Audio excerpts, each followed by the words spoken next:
Okay, second to last kokanee left.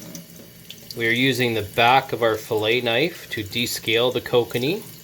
I'm putting my thumb inside the gill plate here, and that helps me hold on to the fish as I scale them out. Back of my blade, that's the front, back of the blade, and I'm just angling it so that I'm not splashing water or scales all over the place. And I'm just slowly pulling with the sharp edge of the back of the blade. Preferably don't cut towards yourself if you can. Cut, like, scrape where the blade is away from you.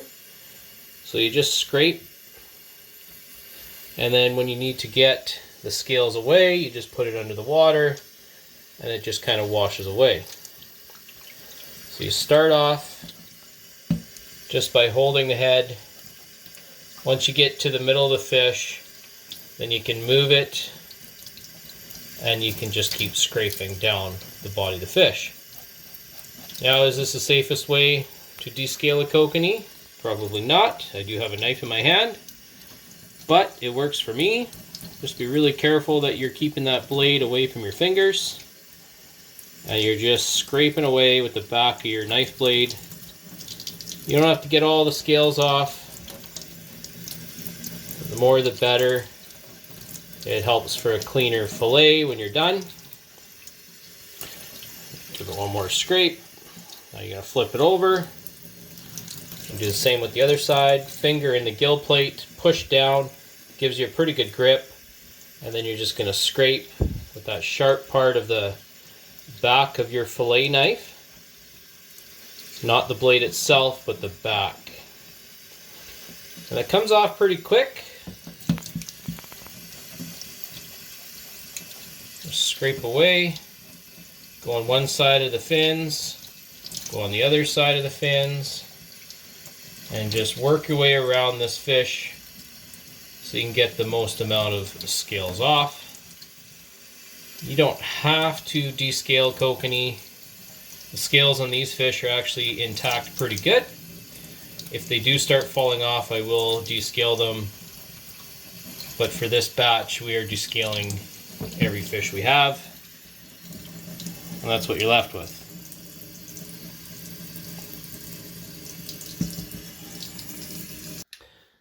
I'm going to show you guys how I gut my fish and prepare them for filleting. I hold the fish upside down. I use the anus here as my entry point for my knife. And you're not going to poke yourself through with the knife. You're going to come in, but you're going to come in at an angle. So I'm going to go in, nice sharp knife, and you should be able to just go in about that far. I'm just going to go in between these fins, right in between those. I'm going to keep it at an angle and go all the way up to the head here. Take out your knife. Now you've cut the belly of the fish. You can flip it upside down. This is what I do. Now the dangerous part about this is you can cut your hand if you're not paying attention. So I put my finger in the gills here, finger in the gills here. I don't recommend this unless you are comfortable with your knife. There is a hard plate here that I'm going to cut just on the other side of. I'm going to come down just on the other side of these fins. So I'm going to start at the head. I'm going to cut down around the hard plate. And then sometimes you got to kind of come up underneath the fins. And you can usually cut at a nice clean angle around where the head was. And you can usually get the most amount of meat. You can see here that I've cut down where the hard plate is, and then I've come up at an angle, so you can see that angle. And then I've got the fins and the head off all at once. Next, what you're going to do is you're going to remove the guts right up to the back here. You're going to take all the guts out. Then you have this in here. You're going to take your knife and you're going to just cut. You're just going to cut that right inside. Some people use a spoon, some people use a knife. I just use my thumb and I push down and I clean it out. And if you have running water, You got your running water here. You can just help clean your cavity out like that. Usually have a little bit here. Pull it out. And that's all pulled out like that. So that's all clean enough for us to fillet this fish now.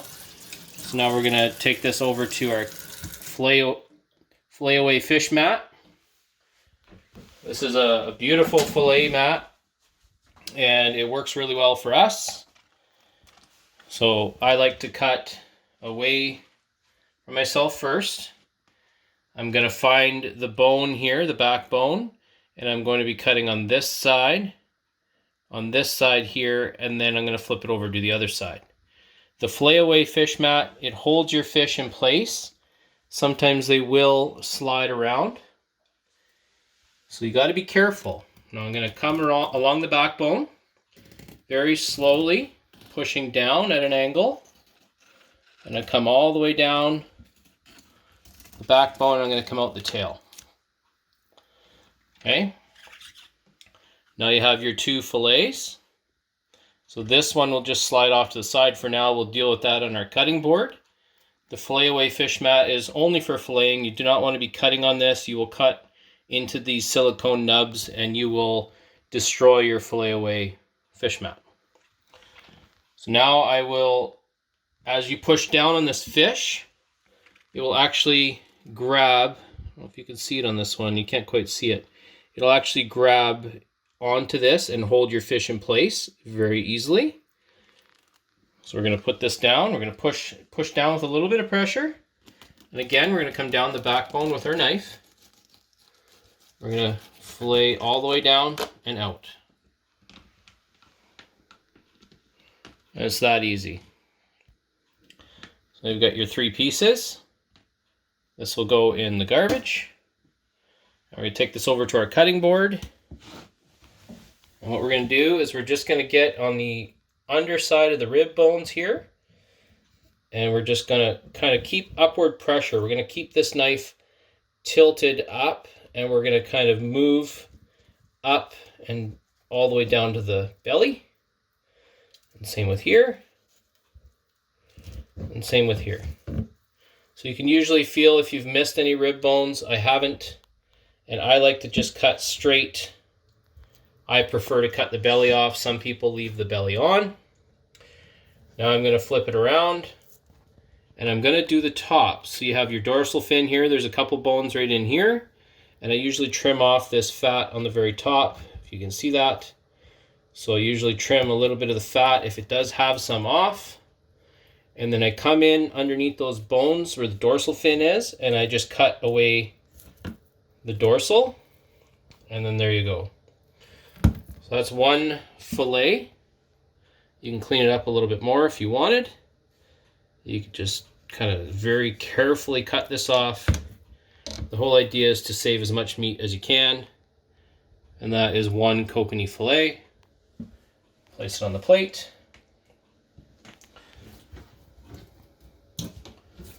Now the other side is the same thing. You can see all the rib bones here. There are pin bones up here on the very top.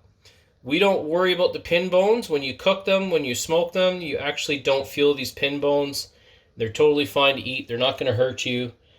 So when I start on the lower rib cage, I'm just going to get this fillet knife started, and I'm going to keep pushing up so that I'm touching those rib bones.